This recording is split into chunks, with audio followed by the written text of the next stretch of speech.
बातमी क्रिकेटच्या मैदानामध्ये रांची कसोटी टीम इंडियाचा कर्णधार विराट कोहली दुखापतीतून सावरून फलंदाजीसाठी मैदानात उतरला खरा, पण अवघ्या 6 धावांवरच त्याला माघारी परतावं लागलंय. ऑस्ट्रेलियाचा वेगवान गोलंदाज पॅट कमिन्सने कोहलीला माघारी धाडलं. त्याआधी मुरली विजय आणि चेतेश्वर पुजारा यांच्या अर्धशतकी खेळींमुळे टीम इंडियाने ऑस्ट्रेलियाला चोख प्रत्युत्तर दिलेलं होतं आणि सध्या 248ला 3 अशी भारताची स्थिती आहे. क्रीडा समीक्षक द्वारकानाथ संसगिरी आपल्यासोबत आहेत. संसगिरी सर, पहिल्या सेशनमध्ये चांगली सुरुवात, त्याच्यानंतर दुसऱ्या सेशनलाही पुजारा एकीकडे खंबीर आहे, मात्र पुन्हा एकदा कोहलीचा आहे तो आउट झालेला आहे.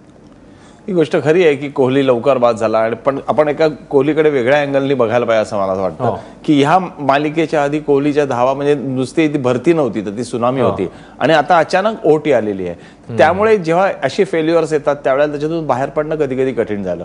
दुसरी गोष्ट अशी आहे की तो दोनदा म्हणजे पहिल्या कसोटीत आणि आता तो बाद झालाय, तो कव्हर ड्राईव्ह करताना आणि स्लिपमध्ये बाद झालेला आहे. एक गोष्ट अशी आहे की ह्या शॉटवर त्याला प्रचंड धावा आतापर्यंत मिळालेल्या आहेत, तर त्यामुळे ती जी रिस्क आहे ती रिस्क त्याला ती घ्यावीच लागते. पण यावेळेला अपयश आलेलं आहे. सचिन तेंडुलकरच्या आयुष्यात तुला आठवत असेल की असंच अपयश आलं होतं की ज्या वेळेला तो ऑफला आउट व्हायचा आणि ऑस्ट्रेलियात ते अशी खेळी खेळला की ज्या त्याने ऑफला शॉटच मारला नाही आणि तरी 248 धावा केल्या. मला असं वाटतं की कोहली काहीतरी विचार करेल आपल्या शॉट बद्दल आणि आपल्या बाद होण्याबद्दल, पण मला असं वाटतं की एक मोठी खेळी आणि पुन्हा त्याची भरती सुरू होईल. खरंय, आणि अपेक्षा करूया की ती भरती लवकर येईल. संसगिरी सर, धन्यवाद या सगळ्या विश्लेषणाबद्दल.